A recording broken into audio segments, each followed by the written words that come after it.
आज हम बात कर रहे हैं चैप्टर नंबर 2 ऑफ क्लास 10। ये चैप्टर आपके लिए बहुत इंपॉर्टेंट रहेगा और इस चैप्टर से हम बात करने वाले हैं एसिड्स, बेसेस एंड सॉल्ट्स की। तो इस चैप्टर में बिना टाइम वेस्ट किए हम आगे बढ़ते हैं।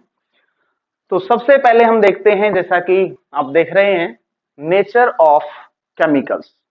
जब भी हम केमिकल्स के बारे में बात करते हैं तो केमिकल्स की नेचर के बारे में बात करना बहुत जरूरी।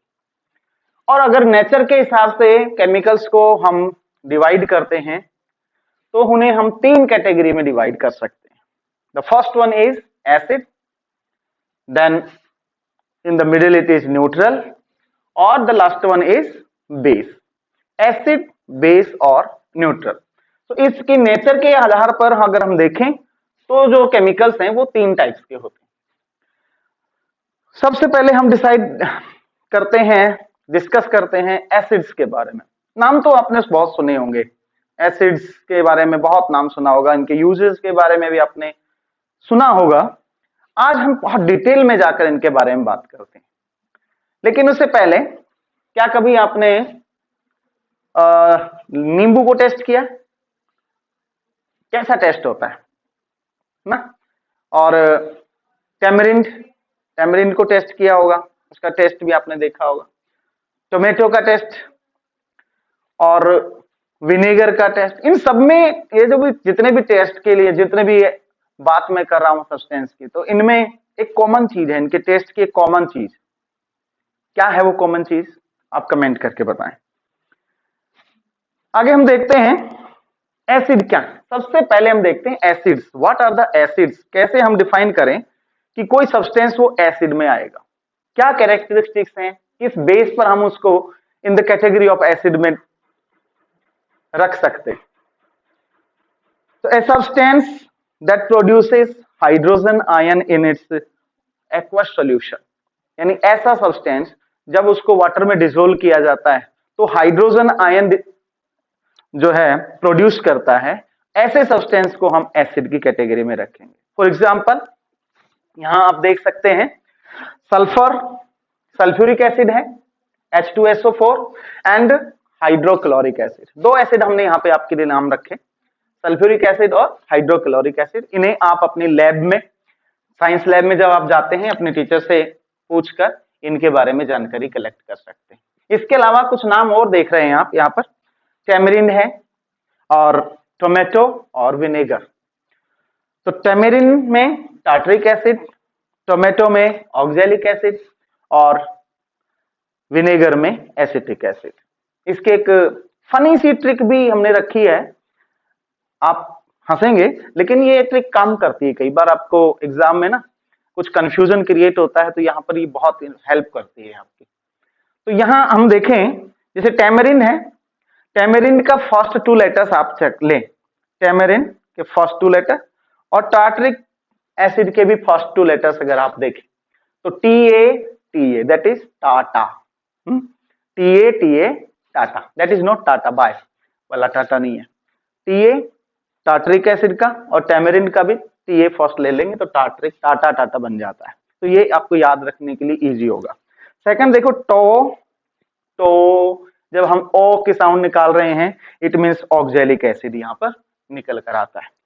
और उसके बाद बात करते हैं विनेगर का जो फर्स्ट लेटर है इसको V से लिखते हैं, और एसिटिक एसिड का फर्स्ट लेटर A। इसको थोड़ा रिवर्स कर दें आप, रेसिप्रोकल इसका जब करेंगे, रिवर्स जब हम करेंगे तो V जो है, जो ऊपर से वाइड है नीचे से नैरो है, तो इसको डाउन करेंगे तो ये A की जैसी शेप लेता है। तो विनेगर में आप एसिटिक एसिड को यहाँ, ये केवल फनी ट्रिक है, आपके लिए यूजफुल हो भी सकती है और नहीं भी हो सकती।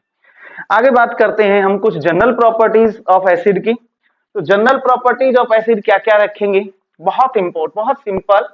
First thing is they have sour in taste, यानी कि वो स्वाद में जब टेस्ट करते हैं तो उनको वो खट्टे होते हैं। लेकिन सारे ये एसिड जो है टेस्ट करके नहीं चेक किए जाएंगे। कहीं आप जाएं, लैब में जाएं, H2SO4 को, नो मैन, बिल्कुल नहीं। लेकिन एक कैरेक्टरिस्टिक्स है इनका, एक प्रॉपर्टी है कि एसिड जो है टेस्ट में सार होते हैं। Second thing, they turn blue litmus red. और ये ब्लू लिटमस को रेड में कन्वर्ट करते हैं, ब्लू लिटमस का कलर जो चेंज करते हैं और रेड कलर देते हैं। दो characteristics. Then third one is they conduct electricity in solution form. जब इनको डिसोल्व किया जाता है तो सॉल्यूशन फॉर्म में इलेक्ट्रिसिटी को कंडक्ट करते हैं। और आपने देखा होगा बैटरी में एसिड ही होता है। कौन सा एसिड होता है वो आप पता करके बताएं और कमेंट करें कौन सा एसिड। बैटरीज में जो घरों में आप इन्वर्टर में यूज करते हैं बैटरी, उनमें कौन सा एसिड यूज करते हैं। आजकल तो ड्राई बैटरीज भी आ रही हैं, लेकिन फिर भी आप ट्राई करना। और the fourth one is they release hydrogen plus ion in aqueous solution. जब इनको वाटर में डिसोल्व किया जाता है तो हाइड्रोजन प्लस आयन जो है ये रिलीज करते हैं। तो ये कुछ प्रॉपर्टीज थी जनरल प्रॉपर्टी एसिड की। इसके बाद जनरल प्रॉपर्टी हम देखते हैं बेसिस की। तो बेसिस जस्ट इसके ऑपोजिट होने ही है। तो बेसिस की प्रॉपर्टी में हम देखें the substance that produce hydroxide ion, है ना। ऐसे सब्सटेंस जो वाटर सॉल्यूशन में हाइड्रोक्साइड आयन जो है प्रोड्यूस करते हैं, उनको हम बेस की कैटेगरी में रखते हैं। एग्जाम्पल के लिए जैसे सोडियम हाइड्रोक्साइड, पोटेशियम हाइड्रोक्साइड और मैग्नीशियम हाइड्रोक्साइड का तो नाम सुना ही होगा आपने, मिल्क ऑफ मैग्नीशिया, या हम जिसे एंटासिड के रूप में भी यूज करते हैं। तो बेस के ये कुछ एग्जाम्पल हैं। इसके अलावा आपके घरों में काम में आने वाले शॉप, बेकिंग सोडा बहुत कॉमनली यूज होता है, और एंटासिड्स। जब कभी आपके फैमिली मेंबर्स में किसी ने शिकायत की होगी कि उन्हें एसिडिटी हो गई, तो आप दौड़ कर जाते हैं एंटासिड्स लेकर आते हैं। इनो वगैरह जो है ये सब एंटासिड्स की कैटेगरी में आते हैं। इसके बाद हम देखते हैं जनरल प्रॉपर्टी बेस की। तो बेस की जनरल प्रॉपर्टीज के बारे में जब हम बात करें तो फर्स्ट वन इज टेस्ट की बात करेंगे। तो बिटर इन टेस्ट, एसिड से वो सॉर थे, लेकिन बेस बिटर इन टेस्ट होते हैं, खट्टे, मतलब नहीं कड़वे इन टेस्ट। दे आर सोपी टू टच, जब टच करते तो स्लिपरी और शॉपी, जैसे शॉप हम हाथ में लेते हैं तो थोड़ा स्लिपरी सा फील होता है। द सेम वे ये भी स्लिपरी या सॉपी टच इनके हाथ में होता है। इसके अलावा रेड लिटमस को ब्लू लिटमस में कन्वर्ट करते हैं, मतलब ब्लू कलर उसका करते हैं। रेड लिटमस का कलर चेंज करके ब्लू में कन्वर्ट करते हैं। इलेक्ट्रिसिटी को सॉल्यूशन फॉर्म में कंडक्ट करते हैं, और जब वाटर में इनको डिसोल्व किया जाता है तो hydroxide ion OH minus ion ये रिलीज करते हैं। So these were the some common property, basic properties of bases and acids हमने डिस्कस की। अब एक कंपेरेटिव अगर स्टडी हम करें, दोनों को कंपेयर करें एसिड और बेस में क्या डिफरेंस है, तो इसको जनरली हम इस तरह से देख सकते हैं। बहुत ही इजी कंपैरिजन इनका रहेगा। सबसे पहले हम टेस्ट की बात करें तो acids are sour in taste but the bases are bitter in taste. The second one, acid जो हैं वो ब्लू लिटमस को रेड में कन्वर्ट करते हैं, और बेस जो है ब्लू लिटमस को रेड में कन्वर्ट करते हैं। थर्ड वन, एसिड जो है जब उनको पानी में या वाटर में डिसोल्व किया जाता है तो वो हाइड्रोजन आयन रिलीज करते हैं, और बेस जो है हाइड्रोक्साइड आयन रिलीज करते हैं। अब यहां एक चीज कॉमन आप देखेंगे बेस की तरफ, तो बेस की तरफ जब आप देखते हैं तो बहुत ही सिंपली आप देखो, बेस बी का बी, बिटर भी, टेस्ट में बिटर, और रेड को ब्लू में ये कन्वर्ट करते हैं। तो इस तरह से भी कुछ थोड़ा सा आप इसके साथ में आइडिया लगा के चल सकते हैं। एग्जाम्पल्स में कॉमन के एग्जाम्पल हम देख रहे हैं। एसिड की तरफ आप देख रहे हैं लेमन, टेमेरिंड और दही, कर्ड जिसको बोलते हैं, घर में खूब यूज करते हैं। तो ये कॉमन एग्जाम्पल्स हैं। बेस की तरफ एग्जाम्पल्स में हम देखें तो बेस के एग्जाम्पल्स में आपको मिलेंगे जैसे सोडा, शॉप और मिल्क ऑफ मैग्नीशिया। ये सब क्या है, बेस के कुछ एग्जाम्पल है। अब आगे बात करते हैं कि aqueous solution of acid and bases. जब एसिड को वाटर में डिसोल्व किया जाता है और बेस को वाटर में डिसोल्व किया जाता है तो आयन रिलीज करते हैं। एसिड जो है हाइड्रोजन आयन रिलीज करते हैं और हाइड्रोनियम आयन भी रिलीज करते हैं, है ना। एसिड जो है कई बार हाइड्रोनियम आयन भी रिलीज करते हैं, और बेसिस जो है हाइड्रोक्साइड आयन रिलीज करते हैं। अब ये हाइड्रोनियम आयन जो है वो कैसे बनता है, कुछ एग्जाम्पल यहां आप देख रहे हैं। ऊपर के जो तीनों एसिड्स आप देख रहे हैं इनको हम कहते हैं स्ट्रॉन्ग एसिड्स, इनको कहते हैं स्ट्रॉन्ग एसिड्स। और जो नीचे वाले जो एसिड्स हैं इनको बोलते हैं वीक एसिड। हाँ, इस पर भी हम आएंगे कि किसी एसिड को स्ट्रॉन्ग क्यों कहते हैं और उसको वीक कब कहेंगे, इसके पीछे क्या रीजन है, कोई एसिड स्ट्रॉन्ग क्यों है और कोई एसिड वीक क्यों कहा जाता है, इसके बारे में हम आगे इसी वीडियो में बात करेंगे। इसी तरह से आप देखें तो बेसिस की तरफ से हाइड्रोक्साइड आयन जो है ये रिलीज करते हैं। चलो इनको देख लेते हैं किस तरह से ये आयंस जो है रिलीज करते हैं।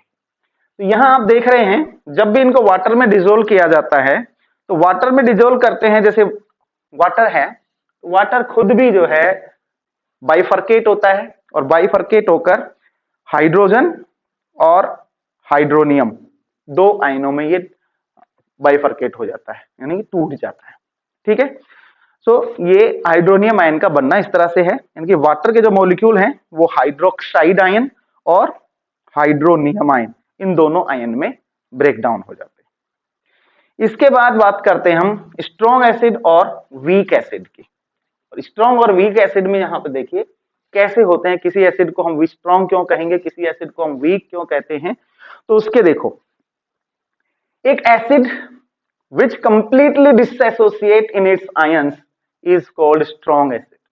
अगर कोई एसिड जो है वो अपने आयंस में कंप्लीटली डिसएसोसिएट हो जाता है, टूट जाता है, जैसे हाइड्रोक्लोरिक एसिड है, तो हाइड्रोक्लोरिक एसिड H+ और Cl- दोनों आयंस में ब्रेक डाउन हो जाएगा।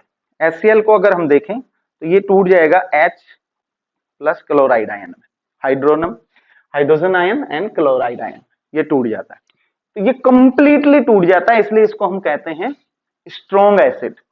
और अगर कंप्लीटली इसका बाइफरकेशन या डिसएसोसिएशन नहीं हो पाता किसी एसिड का, तो उसे हम कहेंगे वीक एसिड। तो वीक एसिड की कैटेगरी में हम रखते हैं जैसे एसिटिक एसिड, देखिए एसिटिक एसिड है, ये वीक एसिड की कैटेगरी में रखा जाता है। और कार्बनिक एसिड भी जो है वीक एसिड की कैटेगरी में रखा जाता है। दूसरी तरफ हम देखते हैं स्ट्रॉन्ग बेस के बारे में बात करें। स्ट्रॉन्ग बेस क्या होंगे, ऐसे base which completely dissociate in its component ions, अपने कंपोनेंट आयंस में अगर ये डिसएसोसिएट हो जाता है तो इसको हम कहते हैं स्ट्रॉन्ग बेस। और अगर ये कंप्लीटली डिसएसोसिएट नहीं हो पाता तो इसको हम कहते हैं वीक बेस। स्ट्रॉन्ग बेस के एग्जांपल्स में अगर हम देखें तो सोडियम हाइड्रोक्साइड और पोटेशियम हाइड्रोक्साइड, ये स्ट्रॉन्ग बेस की कैटेगरी में हम इनको रखते हैं। दूसरी तरफ वीक बेस में हम रख रहे हैं जैसे कि अमोनियम हाइड्रोक्साइड, तो ये कंप्लीटली डिसएसोसिएट नहीं होते इसके आयन, इसलिए हम इनको वीक बेस की कैटेगरी में रखकर चलते हैं। अब यहां पर कुछ कॉमन एसिड्स और उनके सोर्सेज के बारे में हम बात कर रहे हैं, और इसी से रिलेटेड वो ट्रिक जो हमने अभी डिस्कस की थी वो यहां पर बहुत काम आएगी। आप देखिए सबसे पहले विनेगर और एसिटिक एसिड की। विनेगर का जो सोर्स है, विनेगर में एसिटिक एसिड मिलेगा, तो विनेगर का V और एसिटिक एसिड का A, इसको हमने उल्टा किया है ना। सेकंड है ऑरेंज में इसकी सिंपल ट्रिक हमने बनाई, देखिए वैसे तो ये आपको लगेगा बहुत ऑकवर्ड सा, लेकिन फिर भी हो सकता है काम करे। इसमें से C को हमने क्या किया, O को हमने थोड़ा सा यहां से काट दिया। जब O को हम यहां से काटते हैं तो ये भी C के जैसा शेप ले लेता है ना, तो C और C बन जाता है ऑक्जेलिक, है ना। ऑरेंज, जैसे ऑरेंज है, ऑरेंज में साइट्रिक एसिड।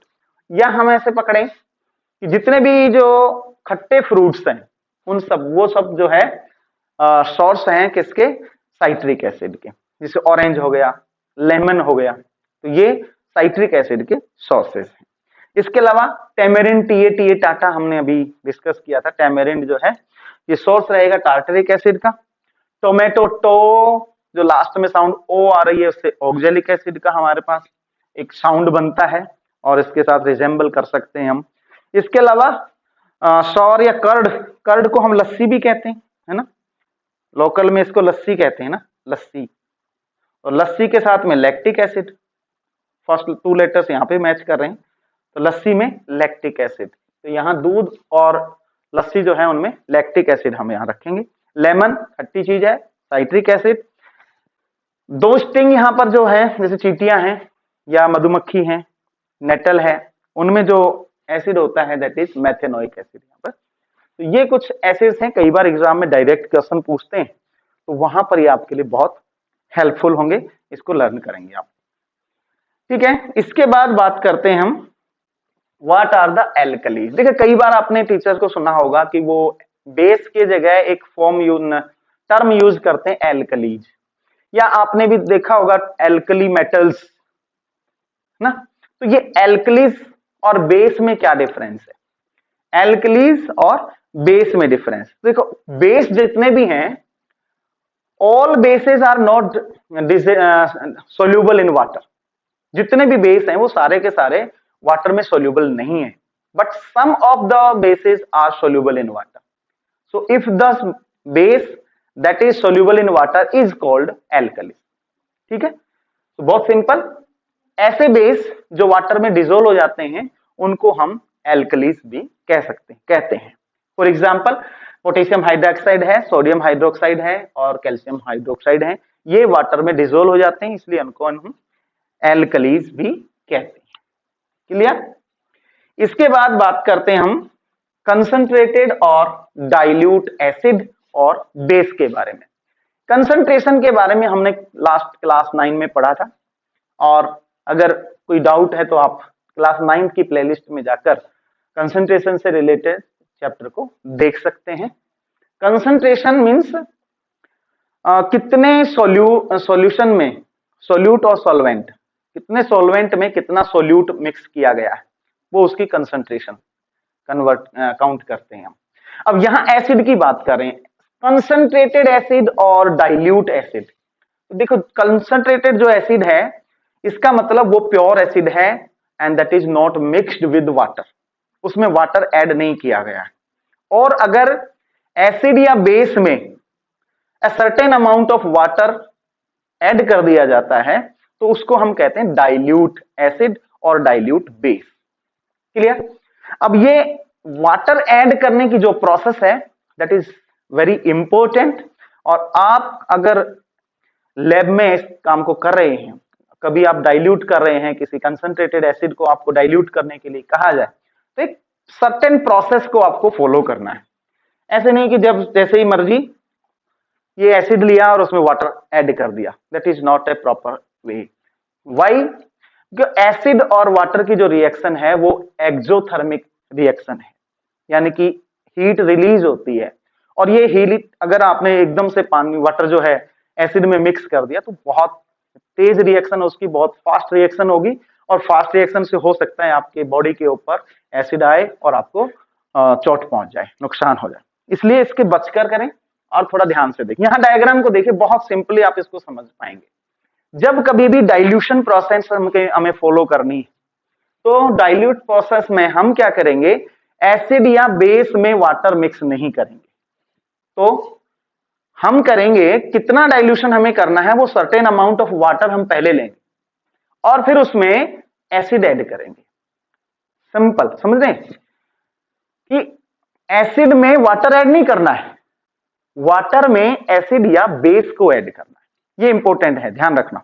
ठीक है, एग्जाम में क्वेश्चन भी पूछा जाता है और डायग्राम के साथ में क्वेश्चन पूछा जा सकता है कि which one is correct process, first one और द सेकंड वन। तो आपका आंसर होगा the second process is the correct process. और इसको स्टीयर करना भी जरूरी है। ठीक है, स्टीयर करते रहें ताकि जो हीट जो प्रोड्यूस हो रही है वो एब्जॉर्ब की जा सके। सो ये थी हमारी डाइल्यूट प्रोसेस, यानी कंसंट्रेशन, कंसंट्रेटेड और डाइल्यूट एसिड और बेसिस के बारे में हमने डिस्कस। अब बात करते हैं हम इंडिकेटर्स की, यानी कि चेक कैसे करें अगर कोई सब्सटेंस एसिडिक है या बेसिक उसकी नेचर है, इसको चेक कैसे करेंगे। हम हर सॉल्ट को या हर एसिड बेस को हम टेस्ट तो कर नहीं सकते कि चेक करेंगे, क्योंकि खतरनाक हो सकता है, बहुत खतरनाक हो सकता है। तो इसके लिए कुछ इंडिकेटर्स बनाए गए हैं और इन इंडिकेटर्स में इनकी हेल्प से हम केमिकल के नेचर को डिसाइड कर सकते हैं। यहां पे आपको देख रहे हैं कुछ कुल मिलाकर 4 इंडिकेटर्स का यहाँ पे जिक्र किया गया है। पहला है, नहीं 3 ओनली, तो 3 यहाँ पे पहला है methyl orange, then litmus paper, और the third one is phenolphthalein, है ना। तो यहाँ लिटमस पेपर तो बहुत सिंपल, 2 टाइप के लिटमस पेपर होंगे, रेड और ब्लू। जो ब्लू है अगर उसको एसिड में यूज करते हैं, एसिड की ड्रॉप उसके ऊपर डालते हैं तो वो रेड में कन्वर्ट हो जाता है, इट मीन्स वो एसिड है। और अगर इसी ब्लू को, जो रेड एसिड को ब्लू में कन्वर्ट किया है, एसिड को रेड में कन्वर्ट किया है, इसी को अगर हम बेस के साथ यूज करेंगे तो ब्लू में कोई चेंज नहीं आने वाला, ठीक है ना, क्योंकि वो ऑलरेडी ब्लू है। और बेस जो है वो क्या करता है, रेड को ब्लू करता है। क्लियर? तो लिटमस क्लियर। दूसरा है मेथिल ऑरेंज। मेथिल ऑरेंज देखो ये दोनों का है, ये एसिड भी बता सकता है और बेस भी बताता है। तो जब किसी सॉल्यूशन में ऐड करने से उसका कलर रेड हो जाए, इट मींस उसमें एसिड है, और अगर सॉल्यूशन का कलर येलो हो जाता है, इट मींस वहां बेस है। ठीक है, ये मेथिल ऑरेंज की बात है। और उसके बाद फिनोल्फ्थलीन है। फिनोल्फ्थलीन जो है ये कलरलेस, खुद एक कलरलेस है, और एसिड में जब आप इसको डालते हैं फिनोल्फ्थलीन को तो इस कलरलेस रहता है, मतलब कोई चेंज नहीं आता। लेकिन जब आप बेस में ऐड करते हैं तो उसका कलर पिंक हो जाता है। ठीक है, तो ये सिंपल सी, पहला मेथिल ऑरेंज, लिटमस और फिनोल्फ्थलीन। मेथिल ऑरेंज, अच्छा मेथिल ऑरेंज के लिए एक ट्रिक मैंने कहीं सुनी थी, दैट इज नॉट माइन, मेरी नहीं है, बट मैंने कहीं सुनी थी, इसलिए मैं आपके सामने रख देता हूं। अगर आपको अच्छा लगे तो आप इसको याद कर सकते हैं। तो मेथिल ऑरेंज के लिए आएगा, माई Apple is red, banana is blue, है ना। तो यहां से आप क्या पकड़ेंगे, देखिए माई मीन्स, सॉरी, माई सेज मेथिल ऑरेंज, ए से होता है एसिड, मेथिल ऑरेंज जो है एसिड को कन्वर्ट करता है रेड में, रेड कलर शो करता है, और यही मेथिल ऑरेंज बेस के साथ में मिलकर ब्लू कलर शो करता है, येलो, सॉरी ये ब्लू नहीं है, ये येलो है। ठीक है, yellow, sorry, banana is yellow. तो मेथिल ऑरेंज जो है एसिड को रेड में कन्वर्ट करता है, और अगर बेस है तो उसे येलो में कन्वर्ट करता है। तो ये कुछ इंडिकेटर्स थे जिनके बारे में हमने बात की। इसके बाद कुछ ऑल्फैक्टरी इंडिकेटर्स के बारे में और यहाँ पे हम देख लेते हैं, क्योंकि इस चैप्टर में अगर आप इस वीडियो को देखते हैं तो पूरी चीज आपको, पूरा लेसन आपको मिलेगा, कहीं से काट छांट इसमें नहीं की गई है, पूरा लेसन यहाँ पे रखा गया है। तो यहां देखिए ऑल्फैक्टरी इंडिकेटर्स और होते हैं। ऑल्फैक्टरी इंडिकेटर्स मतलब स्मेल के साथ, जिनकी स्मेल से हम आइडेंटिफिकेशन कर सकें। कुछ ऐसे सब्सटेंस होते हैं जो आइडेंटिकल हैं, उनकी स्मेल सबसे अलग है, और उनको स्मेल से हम आइडेंटिफाई कर सकते हैं कि ये किसकी स्मेल आ रही है ना।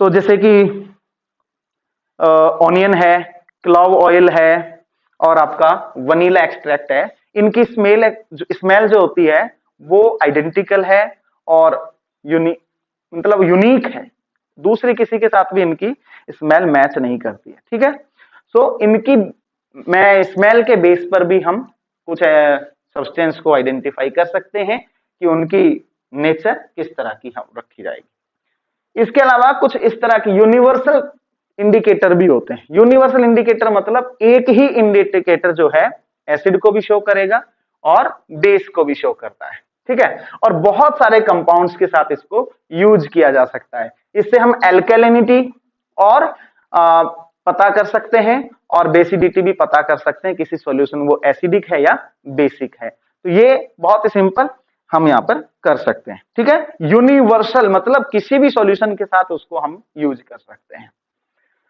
और ये यूनिवर्सल इंडिकेटर हम जो बात कर रहे हैं, ये हम एक्चुअली में बात कर रहे हैं पीएच के लिए।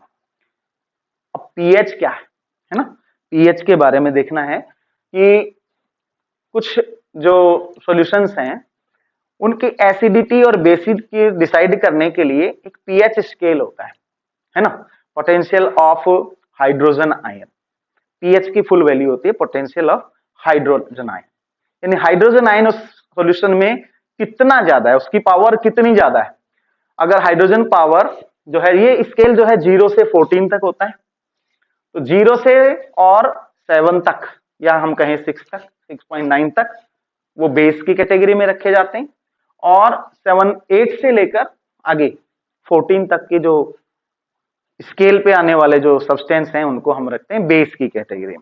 ठीक है, तो ये जैसे हम डिप करेंगे और डिप करके उसके कलर को मैच करेंगे, किसके साथ मैच कर रहा है, और उस मैच के बेस पे हम बता सकते हैं कि वो एसिडिक है या बेसिक है। इसको इस तरह से समझिए आप। यहां देखिए, जैसे ही हम डिप करेंगे उसका कलर आएगा, और कलर यहाँ पर 14 स्केल के ऊपर आप यहाँ रखे हैं, तो कलर को उसके साथ मैच करेंगे। ये रेड के साथ मैच कर रहा है, पिंक के साथ, ऑरेंज के साथ, या ब्लू के साथ, किसके साथ मैच कर रहा है। और जैसे भी मैच करेगा उसके नीचे आप देख रहे हो 1 2 3 4 से लेकर के 14 तक इनकी पीएच लिखी हुई है, तो वो उसकी पीएच हम इस तरह से डिसाइड कर सकते हैं। तो पीएच जो है, एसिड की जो पीएच है वो जैसे जैसे आप आगे बढ़ोगे, आगे बढ़ते हैं तो पीएच कम होती चली जाती है, मतलब एसिडिटी कम होती चली जाती है। और 7 से आगे जैसे मूव करते हैं 14 तक, तो वो बेस की जो प्रॉपर्टी है वो इंक्रीज होती चली जाती है। ठीक है, अब बात करते हैं हम रिएक्शन ऑफ एसिड्स। एसिड्स जो है उनकी रिएक्शंस के बारे में बात करते हैं। सबसे पहले रिएक्शन हम देखेंगे एसिड की रिएक्शन मेटल के साथ में, कि मेटल के साथ एसिड किस तरह से रिएक्ट करते हैं। तो यहां आप देखें, जब भी एसिड जो है मेटल के साथ में रिएक्ट करेगा तो हाइड्रोजन गैस यहां पर रिलीज होगी। ठीक है, और एक सॉल्ट बनना है, मेटल सॉल्ट बनना है। तो एग्जांपल के लिए फर्स्ट यहां पर सोडियम मेटल के साथ जब आप एसिड को यूज करते हैं, एसिड के साथ रिएक्ट करवाते हैं, तो हाइड्रोजन गैस निकलती है, इवोल्व होती है, और एक सॉल्ट बनता है जिसको बोलते हैं सोडियम सल्फेट सॉल्ट बनता है। ठीक है, ये है एसिड के साथ रिएक्शन। इसके बाद एसिड की रिएक्शन हम करवाते हैं कार्बोनेट के साथ में। तो कार्बोनेट के साथ में जैसे कि हाइड्रोक्लोरिक एसिड की हम सोडियम कार्बोनेट के साथ रिएक्शन करवाते हैं, तो सॉल्ट बनता है, वाटर बनता है, और यहां बहुत इंपॉर्टेंट कि कार्बन डाइऑक्साइड गैस रिलीज होती है। इसको अच्छे से समझें। एक और रिएक्शन है यहां पर बाइकार्बोनेट के साथ में। जब एसिड की रिएक्शन पहले हमने मेटल के साथ करवाई, तो मेटल के साथ में रिएक्ट करवाई तो हाइड्रोजन गैस रिलीज हो गई। दूसरी हमने रिएक्शन की कार्बोनेट के साथ में, कार्बोनेट के साथ में कार्बन डाइऑक्साइड रिलीज हुई। और तीसरी जो रिएक्शन है वो बाइकार्बोनेट के साथ में है, और यहां पर भी कार्बन डाइऑक्साइड गैस जो है रिलीज होती है और सॉल्ट का फॉर्मेशन होता है। ठीक है, तो यहां पर जैसे सोडियम बाइकार्बोनेट को HCl एसिड के साथ जब रिएक्ट करवाते हैं तो हमें सॉल्ट, जो खाने का नमक, सिंपल सॉल्ट, एंड वाटर और कार्बन डाइऑक्साइड गैस यहां पर रिलीज होती है। तो ये कुछ आइडेंटिकल रिएक्शंस थी एसिड के साथ में। अब देख लेते हैं कुछ रिएक्शन विद बेसिस, बेस के साथ में रिएक्शन। तो जैसे एसिड के साथ पहले हम मेटल की रिएक्शन करवाई, यहां पर भी हम देखेंगे बेस के साथ में मेटल की reaction. So when a base reacts with any metal, then क्या बनता है, मेटेलिक ऑक्साइड यहां पर बनता है। और यहां पर भी देखिए हाइड्रोजन गैस जो है इवोल्व हो रही है। इसके अलावा जब किसी बेस की रिएक्शन हम करवाते हैं नॉन मेटल के साथ में, नॉन मेटेलिक ऑक्साइड के साथ में, तो यहां देखिए जैसे कार्बन डाइऑक्साइड है, ये नॉन मेटेलिक ऑक्साइड है, और इसकी रिएक्शन हम करवा रहे हैं सोडियम हाइड्रोक्साइड के साथ में। तो सोडियम हाइड्रोक्साइड में सोडियम कार्बोनेट बनता है, और वाटर यहां पे रिलीज होता है, वाटर बनता है।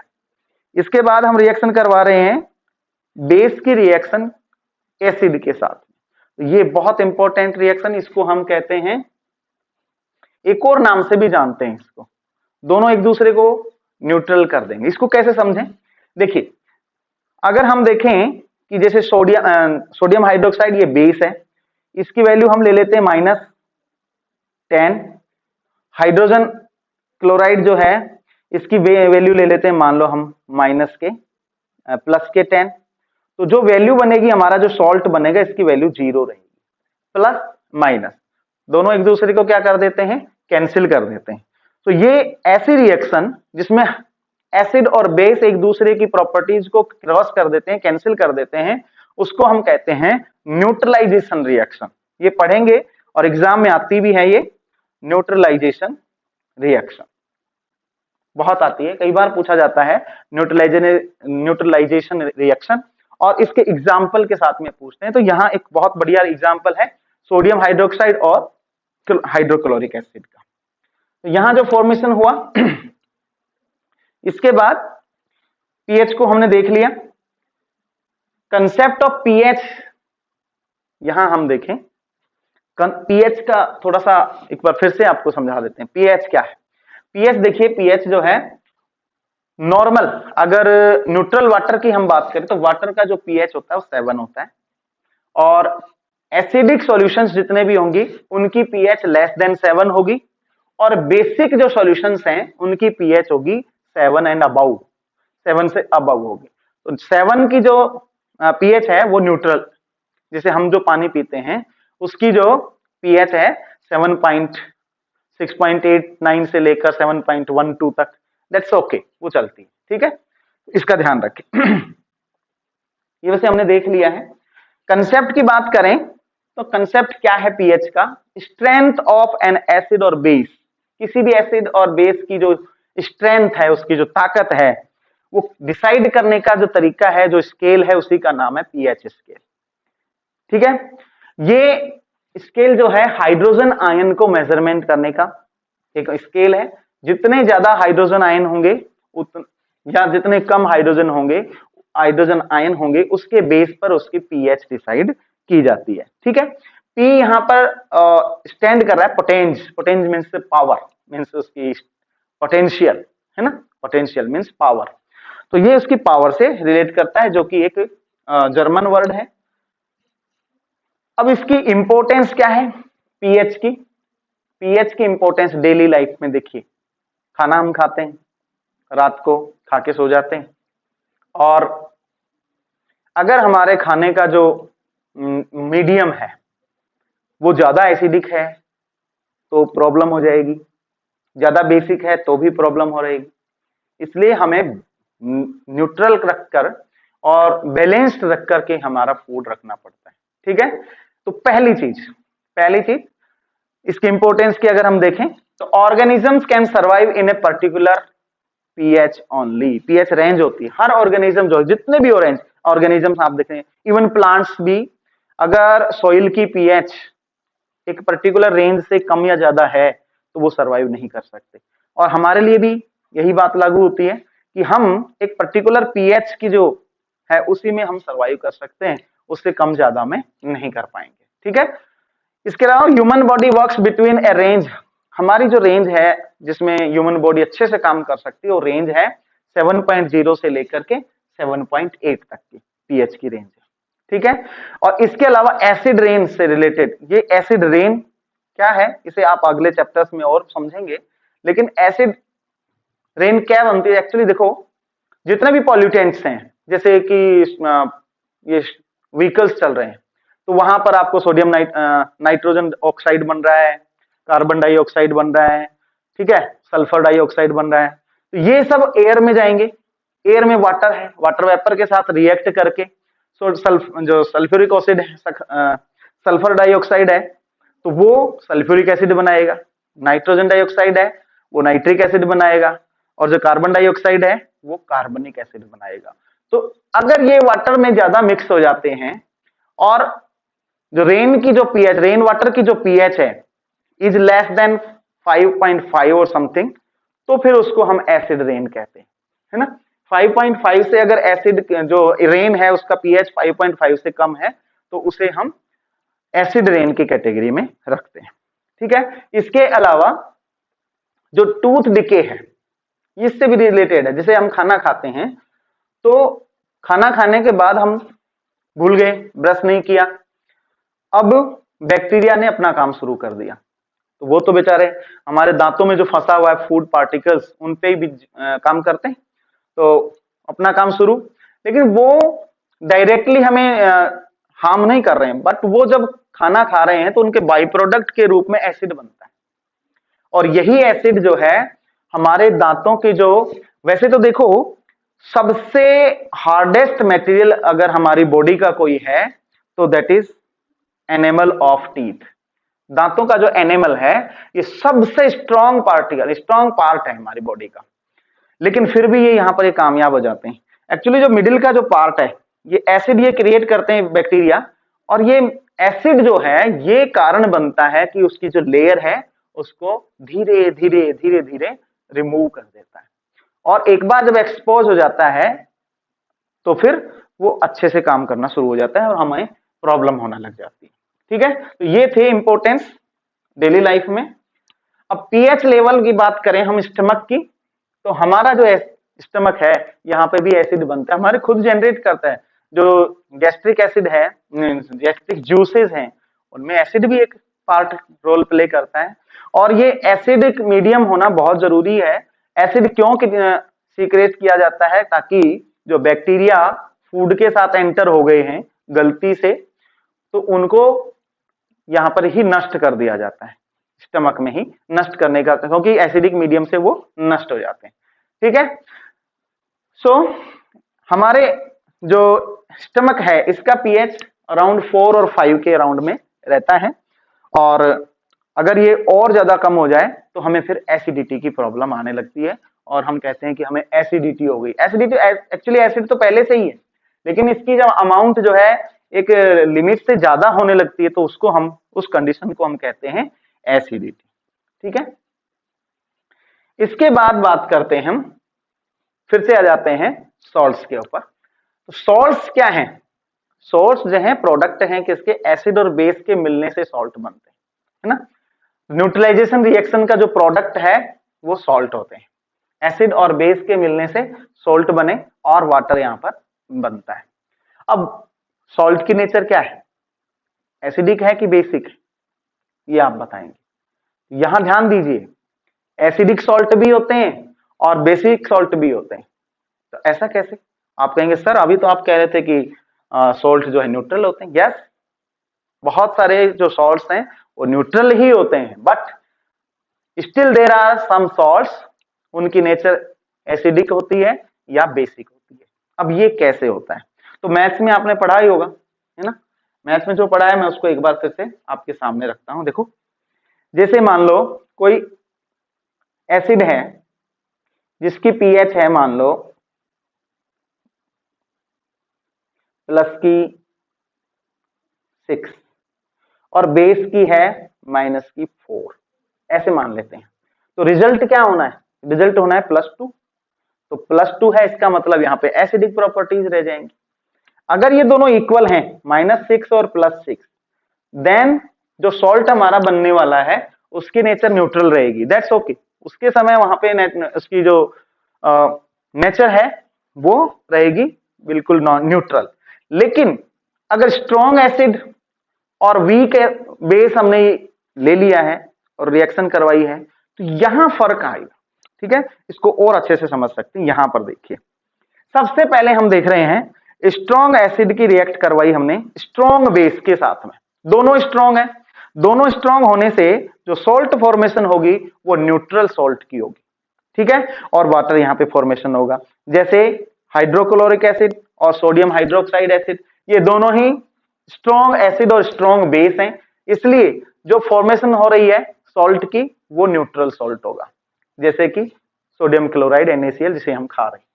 ठीक है, दूसरा एक एग्जांपल और ले सकते हैं, जैसे सल्फ्यूरिक एसिड और सोडियम हाइड्रोक्साइड, इन दोनों को रिएक्ट करा, दोनों स्ट्रॉन्ग है, तो दोनों के स्ट्रॉन्ग होने से जो सॉल्ट बन रहा है वो न्यूट्रल सॉल्ट होगा।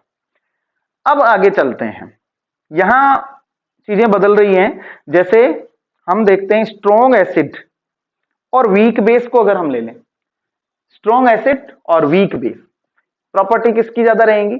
स्ट्रॉन्ग कौन है? एसिड। ज्यादा स्ट्रॉन्ग एसिड है, इसलिए जो प्रॉपर्टीज रहेंगी वो एसिडिक सॉल्ट की बनेगी। ठीक है, जैसे कि सल्फ्यूरिक एसिड है और मैग्नीशियम हाइड्रोक्साइड, तो मैग्नीशियम हाइड्रोक्साइड जो है वो वीक बेस है और सल्फ्यूरिक एसिड जो है वो स्ट्रॉन्ग बेस है।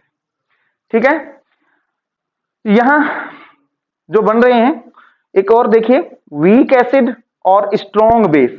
अगर एसिड वीक है बेस स्ट्रॉन्ग है तो यहां बेस की प्रॉपर्टीज ज्यादा हो जाएंगी, तो बेस की प्रॉपर्टी ज्यादा होने से जो सॉल्ट बनेगा उसकी नेचर होगी बेसिक, बेसिक नेचर होगी, ठीक है ना।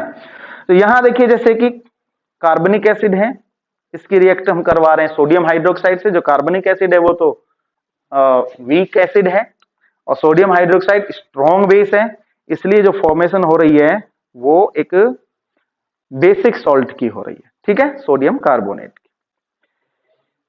इसके अलावा अब आगे बढ़ते हैं और चैप्टर के आखिरी पॉइंट में हम पहुंच रहे हैं। यहां हम डिस्कस करेंगे इस चैप्टर में 5 सॉल्ट्स के बारे में डिस्कस करेंगे जो एग्जाम के लिए बहुत इंपॉर्टेंट है और ये हमारे सिलेबस का पार्ट है।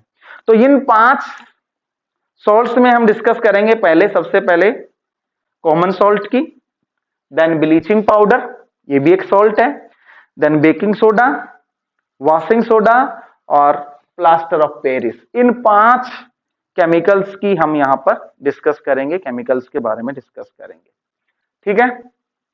तो सबसे पहले हम ले लेते हैं कॉमन सॉल्ट, जिसे ब्राइन भी कहते हैं, ठीक है, ब्राइन भी कहते हैं कॉमन सॉल्ट को। इसे टेबल सॉल्ट भी कहते हैं, किचन सॉल्ट भी कहते हैं, बहुत सारे नामों से इसको जाना जाता है। और जितने ज्यादा नाम हैं इसके जो यूजेज हैं वो भी बहुत ज्यादा है, उतने ही ज्यादा इंपॉर्टेंस रखता है अपने यूजेज के लिए भी। तो कॉमन सॉल्ट, इसका फॉर्मूला अगर हम देखें तो सोडियम क्लोराइड NaCl, आप सबको पता होगा, ठीक है। और इसकी जो रिएक्शन है, कैसे इसको बनाया जाता है, या इस क्लोर एल्कली प्रोसेस से इसको फॉर्म किया जाता है, ठीक है, क्लोर एल्कली प्रोसेस से इसे अलग अलग इससे सॉल्ट बनाए जाते हैं, अलग अलग इससे केमिकल्स बनाए जाते हैं। अब यहां हम देख रहे हैं कि जैसे अगर सोडियम क्लोराइड का इलेक्ट्रोलाइसिस किया जाए, तो इलेक्ट्रोलाइसिस किया जाए तो सोडियम क्लोराइड के जो आयंस हैं वो सेपरेट हो जाते हैं। सोडियम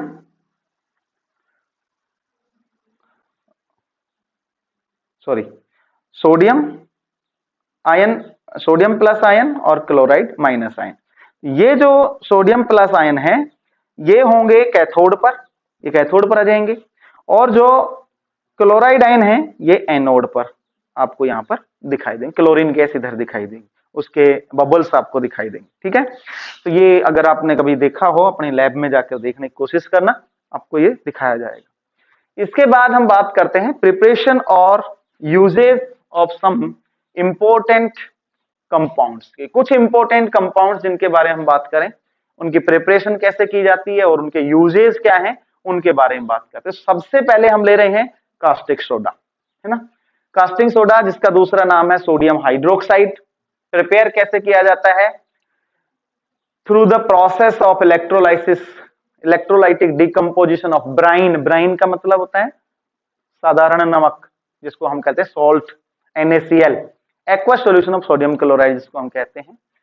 तो यहां brine decomposes to form sodium hydroxide. जो ब्राइन है वो सोडियम हाइड्रोक्साइड बनाने में डिकम्पोज हो जाता है, अपना सोडियम आयंस रिमूव करता है, क्लोराइड आयन रिमूव करता है, और वाटर में अवेलेबल जो OH आयन है उनके साथ मिलकर सोडियम जो है सोडियम हाइड्रोक्साइड आयन का फॉर्मेशन करता है। इस रिएक्शन को हम इस तरह से देख सकते हैं, जैसे सोडियम क्लोराइड वाटर के साथ रिएक्ट हुआ तो सोडियम हाइड्रोक्साइड बना, क्लोरीन गैस रिमूव हुई और यहां पर हाइड्रोजन गैस दोनों यहां पे बनती हैं। क्लोरीन गैस आपको पीछे दिखाई दी थी, है ना, और हाइड्रोजन गैस यहां पे बनती। इस प्रोसेस का नाम है क्लोर एल्कली प्रोसेस, ठीक है। क्लोर एल्कली प्रोसेस के नाम से इस प्रोसेस को जाना जाता है। इस प्रोसेस से हम क्लोरीन, देखो कितनी इंपॉर्टेंट है, यहां पे हमें क्लोरीन गैस भी मिल रही है, हाइड्रोजन गैस भी मिल रही है, और इसके अलावा सोडियम हाइड्रोक्साइड बेस जो मिल रहा है, जो बहुत ज्यादा यूजेबल होता है, बहुत ज्यादा काम में इसको लिया जाता है। तो यहां पर क्लोरीन जो है एनोड पर ऑब्टेन की जाती है, एनोड पर बबल्स उसके शो होंगे। हाइड्रोजन के जो है बबल्स आपको दिखाई देंगे कैथोड के ऊपर, और ये प्रोडक्ट के रूप में आपको NaOH यहां पर मिलता है। इस प्रोसेस का नाम है क्लोर एल्कली प्रोसेस। अब इसके बाद बात करते हैं सोडियम हाइड्रोक्साइड के यूजेस की। तो बहुत इंपॉर्टेंट है, बहुत यूजेस हैं इसके। Sodium hydroxide is used for degreasing, मतलब जिसमें ग्रीसिंग लग जाती है, चिकनाई जहां लग जाती है उसकी ग्रीसिंग, उसकी चिकनाई को छुड़ाने के लिए, ऑफ मेटल्स की डिग्रीसिंग करने के लिए। इसके अलावा मैन्युफैक्चरिंग ऑफ पेपर इंडस्ट्रीज में बहुत यूज है इसका। सोप इंडस्ट्री में बहुत ज्यादा इसका यूज किया जाता है। डिटर्जेंट इंडस्ट्रीज में इसका यूज किया जाता है। और आर्टिफिशियल जो फाइबर्स बनते हैं वहां पर भी सोडियम हाइड्रोक्साइड का बहुत ज्यादा यूज किया जाता है। तो ये था हमारा सोडियम हाइड्रोक्साइड के बारे में। अब बात करते हैं हम second chemical, that is bleaching powder. पढ़ा होगा आपने ब्लीचिंग पाउडर के बारे में। ब्लीच करना, ब्लीच का मीनिंग होता है मतलब रिमूव कर देना, साफ कर देना। अब ये ब्लीच किसको करता है? कलर को ब्लीच करता है।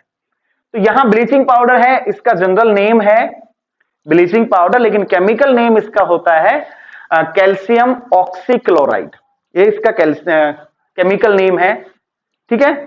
और इसकी जो फॉर्मूला होता है दैट इज कैल्शियम CaOCl2, ये इसका फॉर्मूला रहेगा CaOCl2, ठीक है। प्रिपेयर कैसे करते हैं इसको? So bleaching powder is produced by the action of chlorine on dry slaked lime.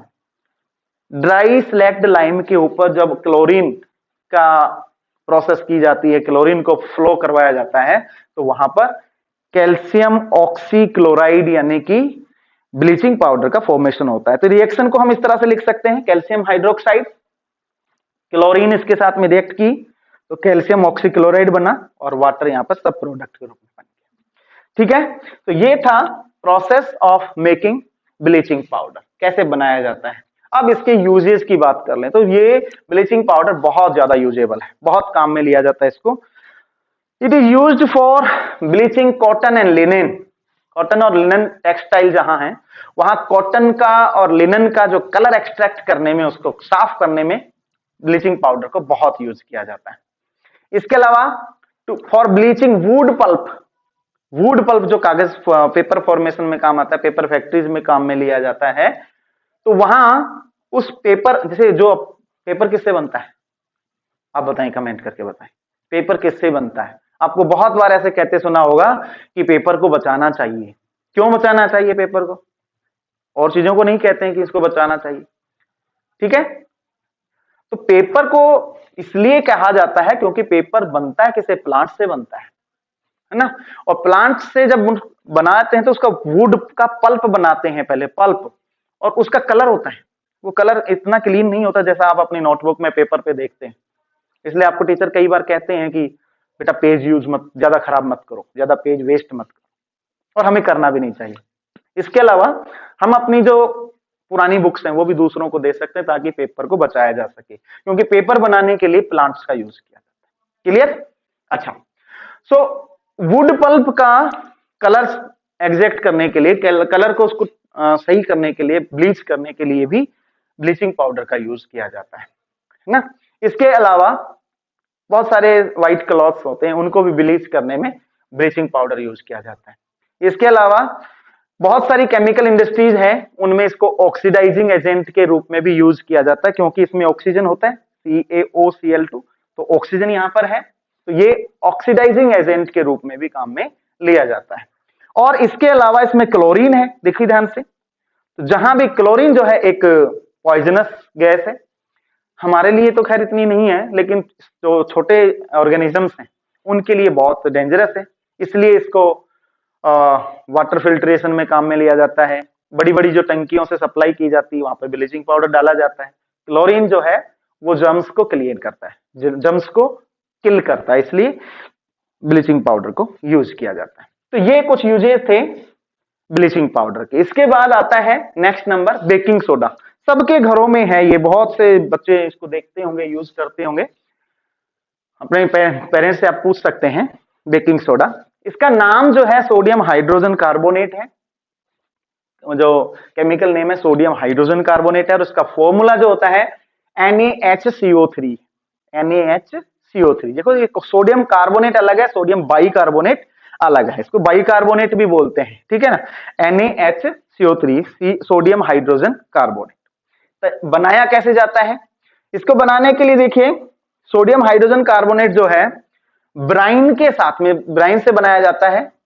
Carbon dioxide के साथ में जब रिएक्ट करते हैं और अमोनिया के साथ, फिर से वही सोल्वे प्रोसेस यहां पर आ गई। सोल्वे नाम के साइंटिस्ट ने इस प्रोसेस को सबसे पहले यूज किया था, सबसे पहले उन्होंने बताया था, इसलिए इस प्रोसेस का नाम भी सोल्वे प्रोसेस रखा गया है। तो यहां देखो बहुत सारे केमिकल्स को यूज कर रहे हैं। सबसे पहले जो हम ले रहे हैं वो सिंपल सॉल्ट NaCl, वाटर में उसको डिसोल्व करते हैं, फिर CO2 और अमोनिया को यूज किया जाता है। अमोनिया को फ्लो करवाया जाता है, कार्बन डाइऑक्साइड को फ्लो करवाया जाता है, और उसके प्रोडक्ट के रूप में फिर हमें मिलता है अमोनियम क्लोराइड और सोडियम हाइड्रोजन कार्बोनेट। ये दोनों चीजें हमें एज ए प्रोडक्ट बाद में मिलते हैं। ठीक है, तो ये थी process, Solvay process for making baking soda. इसके बाद हम बात करते हैं uses of baking soda. Baking soda के यूजेस क्या क्या है? तो सबसे पहले हम बात करें तो बेकिंग पाउडर बनाने में इसको यूज किया। अब आप कहोगे सर बेकिंग सोडा और बेकिंग पाउडर में क्या difference? Yes, there is a difference. जब बेकिंग सोडा जो है, बेकिंग सोडा में अगर आप कोई खाने वाला एसिड यूज कर लेते हैं, जैसे टार्ट्रिक एसिड, है ना, तो बेकिंग सोडा प्लस एसिड, जो टार्ट्रिक एसिड हमने मिला लिया, तो वो बन गया बेकिंग पाउडर। एग्जाम में आता है, बहुत इंपॉर्टेंट है, याद रखना। बेकिंग पाउडर और बेकिंग सोडा में क्या डिफरेंस है? So baking powder is simple NaHCO3, लेकिन baking soda is simple NaHCO3, sodium bicarbonate, sodium hydrogen carbonate, but baking powder is a mixture of sodium hydrogen carbonate plus tartaric acid. ये दोनों का mixture है, tartaric acid और baking soda के। ठीक है, इसके अलावा इसमें कार्बन डाइऑक्साइड रिलीज होती है, वाटर, सोडियम सॉल्ट बनता है, और इसको हम यूज कर सकते हैं। ठीक है, कैसे बनाया जाता है कि जब बेकिंग पाउडर को, अब देखो बेकिंग पाउडर का कहां काम लिया जाए, गर्म किया जाता है, मिक्स किया जाता है पानी के साथ में, तो ये रिएक्शन यहां पर होती है। देखिए सोडियम हाइड्रोजन कार्बोनेट प्लस ये H+ जो आयन यहां पर आया है, ये कहां से आया? वाटर से आया। ठीक है, तो H+ आयन यहां पर आ गया, तो CO2 बनी। CO2 कहां से बनी? यहां आप देख रहे हैं CO3 है, तो CO3 में से CO2 यहां पर हमारे पास आ गए, और एक हाइड्रोजन पहले से था, एक ऑक्सीजन यहां से निकल के आ गई है, और हाइड्रोजन आयन वाटर से आया, तो दोनों मिलाकर के फिर वाटर का एक मॉलिक्यूल बनाते हैं, और इस तरह से ये रिएक्शन कंप्लीट होती है।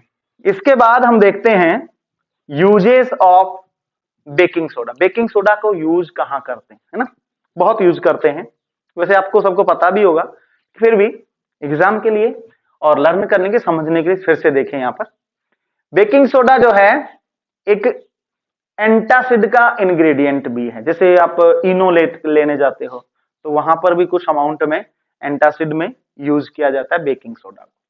ठीक है, ये एल्कलाइन इसकी नेचर होती है। सो एल्कलाइन होने की वजह से एसिड के साथ में, जब जैसे हमने खाया तो एसिड ज्यादा हो गया, एसिडिटी के लिए हम इसको यूज कर रहे हैं, तो एसिड और बेस मिलकर न्यूट्रलाइज हो जाते हैं, तो हमारी जो अंदर जलन लगी हुई थी, जो एसिडिटी की वजह से हम परेशान हो रखे थे, वो शांत हो जाती है। ठीक है, और इसके अलावा ये फायर एक्सटिंग्विशर में भी यूज किया जाता है। आपने देखा होगा स्कूल में भी वो लगे रहते हैं सिलेंडर वगैरह, जो फायर एक्सटिंग्विशर, तो वहां पे भी इसको यूज किया जाता है। इसके बाद आते हैं हम washing soda, washing powder, Nirma. अब वो तो गया टाइम, लेकिन अब बहुत सारे वॉशिंग पाउडर आप जानते ही हैं, वॉशिंग सोडा जो है उसी से बनते हैं सारे वॉशिंग पाउडर, और साबुन जितने भी बनते हैं वॉशिंग सोडा से बनते हैं। इसका नाम जो है सोडियम कार्बोनेट हाइड्रेटेड बोलते हैं, डेकाहाइड्रेटेड। ठीक है, सोडियम कार्बोनेट डेकाहाइड्रेट। क्यों बोलते हैं डेका? क्योंकि इसके साथ में 10 वाटर मॉलिक्यूल्स एडेड हैं। अब इस चीज को भी हम आगे आगे देखेंगे। खैर, ये जो वाटर यहां पे जुड़ा हुआ है, इस फॉर्मूले में आप देख रहे हैं Na2CO3 डॉट लगा के 10H2O लिखा हुआ है। इसी वाटर का नाम होता है वाटर ऑफ क्रिस्टलाइजेशन। ठीक है, समझेंगे हम आगे। कि ये वाटर ऑफ क्रिस्टलाइजेशन क्या है, और बहुत इंपॉर्टेंट एग्जाम के लिए कई बार इसका क्वेश्चन पूछा जाता है। ठीक है, बनाते कैसे हैं? तो सोडियम कार्बोनेट जो है बनाने के लिए थर्मल डिकम्पोजिशन करवाया जाता है। किसका? सोडियम हाइड्रोजन कार्बोनेट का बनाया जाता है थर्मल डिकम्पोजिशन से। ठीक है, अब कैसे, किसका थर्मल डिकम्पोजिशन करते हैं? देखो, शुरुआत करते हैं नमक से, है ना। सबसे पहले नमक लिया, अमोनिया लिया, वाटर लिया और कार्बन डाइऑक्साइड, बहुत सारी चीजें यहां पे मिल गई। इससे बन गया हमारा सोडियम बाइकार्बोनेट या सोडियम हाइड्रोजन कार्बोनेट और अमोनियम क्लोराइड। अब यहां जो इस प्रोसेस में जो सोडियम बाइकार्बोनेट या सोडियम हाइड्रोजन कार्बोनेट बना है, फिर इसको हीट किया जाता है, गर्म किया जाता है, और इसको गर्म करने से ये सोडियम कार्बोनेट में कन्वर्ट हो जाता है। इसमें से हाइड्रोजन निकल जाता है और वाटर इसमें से निकल जाता है। ठीक है, इसके बाद जब सोडियम कार्बोनेट को वाटर के साथ में मॉइस्चराइज किया जाता है, मिक्स किया जाता है, तो हमारे पास सामने आता है सोडियम कार्बोनेट डेकाहाइड्रेट। मतलब 10 मॉलिक्यूल्स जो है वाटर के इसमें ऐड किए जाते हैं, तो ये बन जाता है सोडियम कार्बोनेट डेकाहाइड्रेट, और इसको वॉशिंग सोडा हम कहते हैं। ठीक है, ये जो 10 वाटर मॉलिक्यूल्स हैं यही हैं वाटर ऑफ क्रिस्टलाइजेशन। इसको आगे भी हम पढ़ेंगे, अलग से देखेंगे। इसके बाद बात करते हैं यूजेज ऑफ सोडियम कार्बोनेट।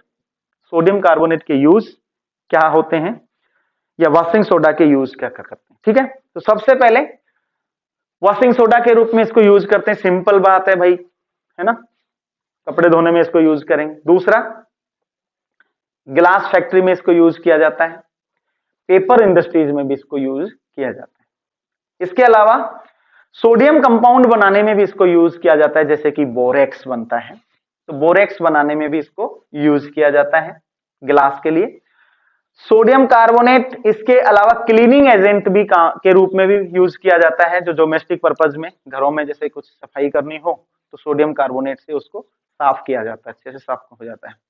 और इसके अलावा वाटर की जो परमानेंट हार्डनेस है, हार्डनेस को रिमूव करने में भी सोडियम कार्बोनेट जो है यूज किया जाता है, यानी कि वॉशिंग सोडा यूज किया जाता है। इसके बाद बात हम करते हैं बहुत ही इंपॉर्टेंट अगला जो केमिकल है, that is plaster of Paris.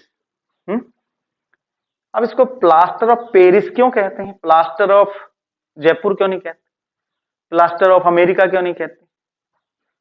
इस बारे में आप कमेंट करके बताएंगे और बाद में हम इसको डिस्कस करें। क्या आपको पता है? देखते हैं इसको प्लास्टर ऑफ पेरिस ही क्यों कहते हैं। पेरिस फ्रांस की कैपिटल, ठीक है, तो वहीं पेरिस की क्यों कहा जाता है? इसको plaster of America, plaster of Chicago या कोई और सिटी के नाम पर, कोई कंट्री के नाम पर इसका नाम क्यों नहीं रखा गया, ये आप बताएंगे। चलिए, इसका फॉर्मूला, इसका नाम देते हैं जैसे कैल्शियम सल्फेट हेमीहाइड्रेट। हेमी मतलब हेमी, हाफ, हेमीहाइड्रेट मतलब वाटर मॉलिक्यूल जो है उसका आधा वाटर मॉलिक्यूल होता है।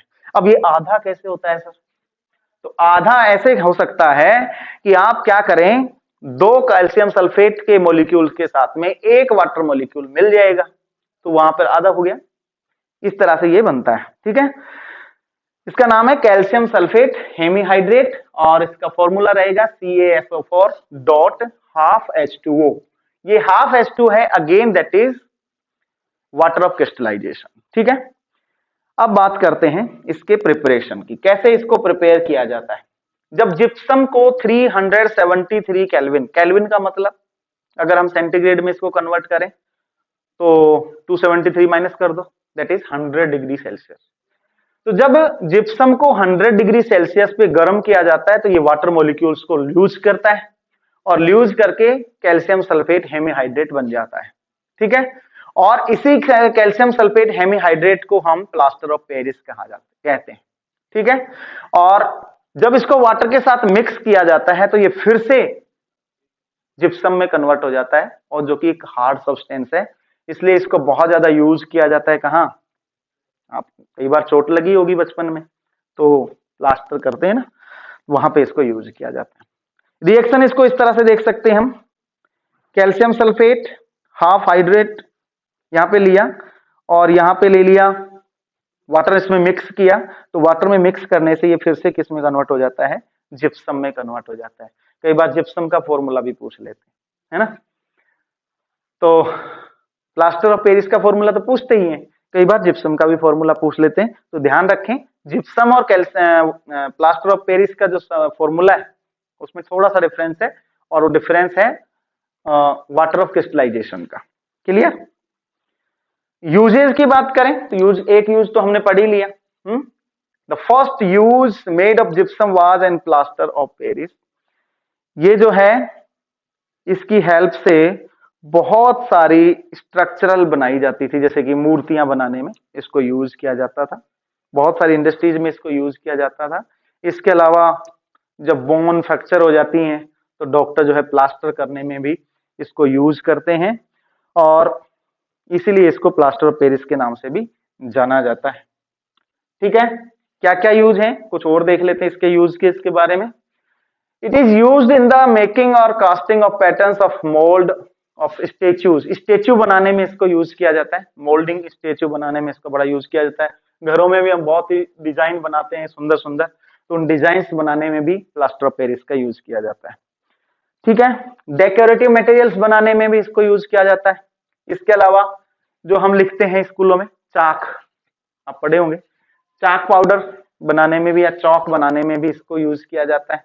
ठीक है, और जिसके बारे में हम बात पहले ही कर चुके हैं, प्लास्टर बनाने में जब हाथ पैर पे चोट लग जाती है, तो जैसे मूर्तियां बनाने में, जैसे हमारे गणपति बप्पा मोरिया मूर्तियां बनाते हैं, ठीक है, और चौक पाउडर बनाने में और प्लास्टर चढ़ाने में इसको यूज किया जाता है।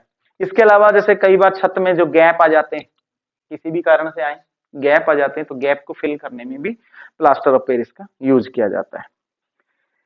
अब आ गए हैं in the end of the chapter, बस बहुत थोड़ा सा है कि वाटर ऑफ क्रिस्टलाइजेशन क्या है। तो इसके बारे में हम पहले ही बात कर चुके हैं, लेकिन और डिफाइन करें उससे पहले आप यहां कुछ फॉर्मूले दिए हैं, इनको ध्यान से देखिए। जैसे कॉपर सल्फेट है, ये कॉपर सल्फेट इसके साथ में 5 मॉलिक्यूल्स ऑफ वाटर के ऐड हैं, इसलिए इसको कहते हैं ब्लू विट्रियोल।